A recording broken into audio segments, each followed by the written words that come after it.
Hello everyone. I'm gonna turn this light on. Hopefully that works. Please never mind my background.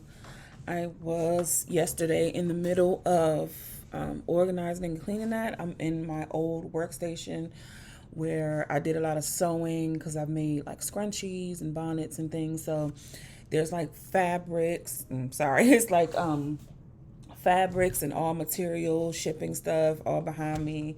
You can see some fabrics on that side too, and just things. But I came on here because I haven't made a video in a long time, and I apologize about that.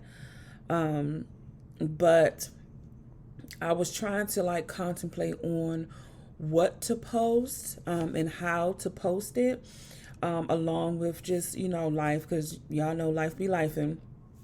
I come on my page, on this page, because I have a couple. I come on this page every so often, and I try to answer every single comment that I get because I figured if you have time to comment, I should have time to respond. So I apologize to anyone out there that I responded to and it was a bit late, but I did respond to you. But I came on here today to make this video for you guys because for a long time I wanted to explain why I really haven't been posting. One thing was my seizures actually went down. I stopped having them so often. When I first started this channel, I was having them maybe like every day, every other day. When they first started, I was having them every day and sometimes multiple times a day. But they had slowed down tremendously. I'm not really sure as to why seizures are weird. Everyone's different. And when I say everyone's different, I mean exactly that. Like, it's hard to find two seizures that are exactly the same, or two people that have seizures that have the exact same symptoms and go the exact same way. It's almost virtually impossible. That's why doctors and neurologists have so much trouble determining a lot of things and determining a lot of different avenues to try because everyone is so different. I want to express that because recently I got a comment of somebody coming on here, seeing one of my videos and basically saying that my seizure was fake. I don't fake. See, why would I? Why would I fake this? Like, why would I want to have this to fake it? As you can see, I don't get millions of views. I don't do it for people to watch and feel sorry. Like, I do it for educational purposes. I did it for me to document things. Not only for me, but for my doctors. I did it for other people to feel like they're not alone. And I did it to show people out there what I'm going through. So maybe they have some type of information for me that I might not have because, once again, doctors don't have a lot of information individually. They just have like an overview, and that's pretty much it. It's really hard being in this circumstance. Trying to navigate life, trying to navigate working, trying to navigate kids, trying to navigate symptoms, trying to navigate medications. It's really difficult, and it has been difficult since the start of this journey for me. This journey for me has started is 2023, so 2 years ago. It'll actually be 2 years, November 1st. That's when I went to the hospital, and that's when I had my first seizure. So nothing that I do on this channel is fake. Nothing. If I do anything for that you would consider fake or for entertainment purposes, I will literally put it on the screen. This is for entertainment purposes only. Like, I'm not. Anyway, so I wrote back to the commenter and I told her that, this is not fake. I know YouTube is basically filled with bullies and people, hiding behind the computer, behind the keyboard, being able to say what they want to say and be cruel. But I don't like that on this channel, and I don't allow that on this channel, So I just sent a nice comment back telling them that this is not fake. And, I wouldn't come on your channel and accuse you of things, so please don't do it on mine. I haven't checked if that person responded or not, but we will see. I'm not here to bash anyone or to be mean. I just want this to be a positive channel as much as it could be with the purpose of the channel being seizures, But other than that, I think that's the only like hateful-ish comment that I've gotten on here. Everyone else have been so supportive, so beautiful, so wonderful. Y'all don't know how much love I've gotten on this channel, and I'm so grateful, and so appreciative of all the comments, of all the love. People tell me they pray for me, people checking up on me. Like it's really beautiful, and I absolutely love you guys. I absolutely love how something so negative can bring people together in a positive form and fashion. But in saying that, I've been a little bit struggling on trying to find what I want this channel to evolve into. Originally, it was just to document my seizures and to document symptoms and to tell you guys, just to be able to connect on that level, whether you have them or you know someone that has them, family member, friend, whatever. But when I got to a stage of my seizure journey where I wasn't having as many seizures, it kind of took me back, like, okay, now what do I do type thing. And I was like, okay, well, let me do more of an educational thing because that was the original plan anyway. Excuse me. And then I was trying to figure out how to deliver this information to you guys, if that makes sense. So that took me a while, in addition to just life and everything. But now my seizures have returned, and they're different now. In some ways they have shifted, in some ways they haven't. But I don't know if you guys have been able to tell since the beginning of this video, I actually had a seizure last night. Of course, it was in the middle of the night, as I was going to sleep, which that's how they started. And it was a good one.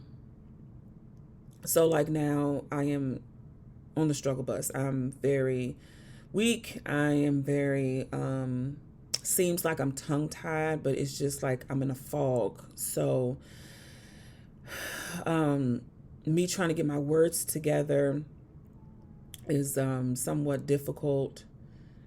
I'm sorry if I keep saying, it's like a replacer for me as my brain like connects to the next word within the sentence or whatever. I'm exhausted. It takes a toll. It takes a lot out of you. And yeah, it's been something.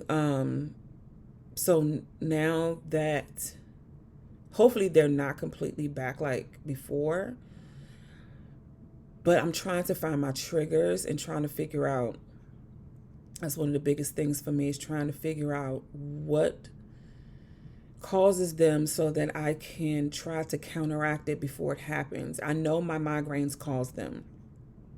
That's something I have been struggling with for a while, because if a storm comes, if it rains, if I'm stressed out, if I don't get enough sleep, those are triggers for my migraine, which happens to also be triggers for the seizures, because if my migraine gets bad, it turns into a seizure. And yesterday it was raining, but I don't think I had a migraine yesterday, not from my recollection. But sometimes it just happens, and it majorly happens right before I'm about to go to sleep, and sometimes in like REM sleep, which it happened that way last night. That's how my seizure started off at the very beginning. And the night before, now that I'm thinking about it, I've been thinking about it earlier today. The night before last, my body felt like it was going to go into a seizure. I did not have a seizure that night. For whatever reason, I don't know. But my body felt like I knew it was coming, like I could feel it coming. And, thank God I can feel them coming, so I know. But it didn't happen. So I didn't think so. At that point, to me, I was like, whew, dodged the bullet. But I should have known that it was going to happen eventually, because each and every time I feel this way, it's going to happen. If it doesn't happen right then, it's going to happen at some point. I just thought because it didn't happen that night and it didn't happen yesterday that I was in the clear. But apparently, no, I wasn't. So I had the seizure last night, and I'm just, like I said, on the struggle bus today, just trying to be productive, but at the same time, trying to get my rest. It's very hard for me right now. I'm trying to find a remote position. I actually had to leave. My last remote position did not work out. And it was mainly because of paperwork and new systems they were using. They actually let half of my training class go because of this. Just new rules that was set in place that, we came smack dead in the middle of. It was a lot. But even then, because of the training was really stressful, I had a couple seizures then. And that's when I determined, okay, one of my big triggers for my seizures is stress. And I have been stressing a lot lately because I have been trying to figure out, do I go back to school? Trying to figure out, do I do this IT program? And trying to find a remote position so that I can work from home. But it's hard for me to find a position because of the seizures, because I may need to take time off. Like today, if I was working, I could not be able to concentrate or be able to be on the phones the way that I am right now. I would have to take today off. And if I was in training, some places don't allow you to take off during training. Some places training is really long. Some places where you have training a couple days or a week or a couple weeks and you're good. But other places, like my last position, our training was almost 8 weeks. It was like 6, 8 weeks. And then after that, you're still considered in training for another 2, 3 weeks before you're actually out on your own. So that was long for me because I can't determine when I'm going to have a seizure or not. So I'm struggling with that. I'm actually on a seizure website group, like a support place. I forgot what it's called, but I'll put it down somewhere for you guys to check out if you would like. And I've even asked, a lot of people are on there. I even asked them, like, is anyone else struggling, like trying to find a job? Because right now, I've been a stay-at-home mom off and on since my kids were born. So for 15 years. My oldest is 15. But now, we actually need, everyone right now, the recession and everything that's going on, everyone needs a couple extra dollars. And, we're in a financial place right now where we need that. And me being able to bring in something right now would help greatly. But I'm struggling with it. And when I asked them on there, it seems like everyone on there was like, I've been struggling too, or I either got one or two things. Either they're struggling in the same boat as I am, or they've been at the same job for so long that the job recognizes what's going on with them and gives them a little leeway, so they're good in that aspect. And I just don't know what to do. I'm sorry, you guys. I just got a phone call. But as I was saying, I don't know what to do at this point, and I have been kind of struggling. The only thing that I could think of is to continue the path that I'm on as far as going to school and different things so that I can stay within the field, the IT field, because there's a lot of positions in the IT field that have like unlimited PTO and things like that that will help me. So I'm going to stay on track with that and do what I need to do with that. But if you guys have any suggestions, please let me know. Which is something funny. I don't know if you guys see this, but it seems like this side of my face is actually a little bit swollen. This side look more flat than this side. Can you tell? It's weird. I don't know, you guys. I'm like I said, I'm on the struggle bus. I'm kind of going through it right now, and I'm trying to figure out things. I'm trying to also get a new doctor because my neurologist that I go to, I'm not enjoying him as of late. And he basically kind of written me off, like there's nothing else he could do for me. So I'm just trying different paths. I think my next few videos will be different paths that I either try or want to try, I've heard about, and see. I don't know, just go from there and see what I can do. But I do love you guys. I thank you for watching. If you have any suggestions or comments, please put it below. I just ask that everyone please keep your comments positive. I will put my email and everything below. So if you want to actually tell me something or address something personally, you don't want to put it down below for everyone else to see, please do. I will definitely get back to you as soon as I can. And I hope everyone has a great day. I love you guys, and I will talk to you guys later. Bye.